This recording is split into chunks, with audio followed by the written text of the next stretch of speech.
اگرچہ امت مسلمہ کی تاریخ فنون حرب جنگی کارناموں کی مثالوں سے بری پڑی ہے، لیکن مغربی مورخین کی نظر اس پر کبھی نہیں پڑی۔ مورخین کو نپولین بوناپارٹ، جولیس کیسر، چنگیز خان کے علاوہ کچھ نظر نہیں آتا۔ اگرچہ یہ جرنیل بھی اپنی جگہ فن حرب کے ماہر تھے، انہوں نے بڑے بڑے دشمنوں کو شکست دی تھی، لیکن تاریخ اسلام کا ایک ایسا جرنیل بھی ہے جس کا تذکرہ دنیا کی جنگی تاریخ میں لازمی ہونا چاہیے۔ اس نڈر ناقابل شکست جرنیل کا نام خالد بن ولید ہے۔ خالد بن ولید رضی اللہ تعالی عنہ کی بے مثال کامیابیوں کی وجہ سے رسول اللہ صلی اللہ علیہ وسلم نے سیف اللہ یعنی اللہ کی تلوار کے لقب سے نوازا تھا۔ خالد بن ولید 6ویں صدی کے آخر میں قریش کے قبیلے بنی مخزم میں پیدا ہوئے۔ اس قبیلے کے لوگ جنگجو تھے، جنگی مقاصد کے لیے گھوڑے پالتے تھے۔ ابتدائی عمر سے ہی خالد نے فنون حرب، گھڑ سواری، تلوار، نیزہ بازی میں مہارت حاصل کر لی تھی۔ انہوں نے بہت جلد سیکھ لیا تھا کہ کس طرح اونٹوں کے ذریعے ریگستان کو جلد عبور کیا جا سکتا ہے، کس طرح گھوڑوں کے ذریعے دشمن پر حملہ آور ہوا جا سکتا ہے۔ خالد بن ولید کے والد نے اپنے بیٹے کو حربی فنون میں ماہر بنانے کے لیے اس قدر محنت کی کہ نہ صرف ان کی تلوار نیزہ بازی سکھائی بلکہ انہیں زہر جیسے مہلک خطرے سے نپٹنے کے لیے بھی تیار کیا تھا تاکہ وہ دشمن کی کسی بھی چال کا نشانہ نہ بن سکیں۔ 12ویں صدی کے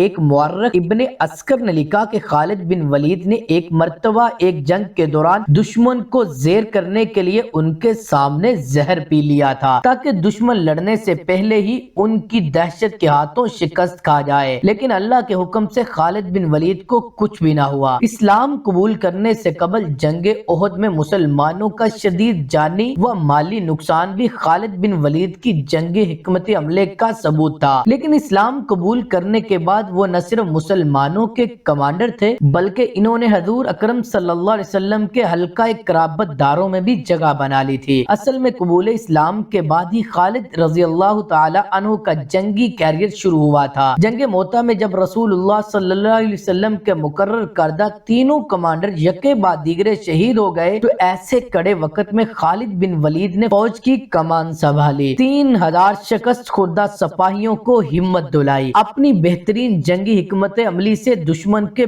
20,000 سے زائد سپاہیوں کے لشکر کو شکست فاش دی تھی۔ خالد بن ولید رضی اللہ تعالی عنہ کی کمان میں مسلمانوں نے اس قدر جنگوں میں فتح حاصل کی، مسلمانوں میں یہ تاثر پھیل گیا کہ ہماری فتوحات صرف خالد بن ولید رضی اللہ تعالی عنہ کی وجہ سے ہے، اگر یہ نہ ہو تو ہم شاید جنگوں میں ہار جائیں۔ اس تاثر کو زائل کرنے کے لیے حضرت عمر رضی اللہ تعالی نے کچھ عرصہ کے لیے خالد بن ولید کو کمانڈر کے عہدے سے معزول کر دیا تھا۔ خالد بن ولید رضی اللہ تعالی عنہ زندگی بھر شہادت کی خواہش دل میں لیے جنگوں میں لڑتے رہے۔ ان کے بدن کا کوئی حصہ ایسا نہ تھا جہاں تیر، تلوار، نیزے یا کسی دوسرے ہتھیار کا زخم موجود نہ ہو، لیکن انہیں شہادت نہ ملی۔ علماء کرام اس کی وجہ بتاتے ہیں کہ انہیں چونکہ سیف اللہ کا لقب دیا گیا تھا اس لیے انہیں میدان جنگ میں شہادت نصیب نہیں ہو سکی، کیونکہ کسی کو مجال نہیں کہ اللہ کی تلوار کو شکست دے سکے۔ زندگی بھر خالد بن ولید کے ہاتھ میں تلوار کا دستہ رہا،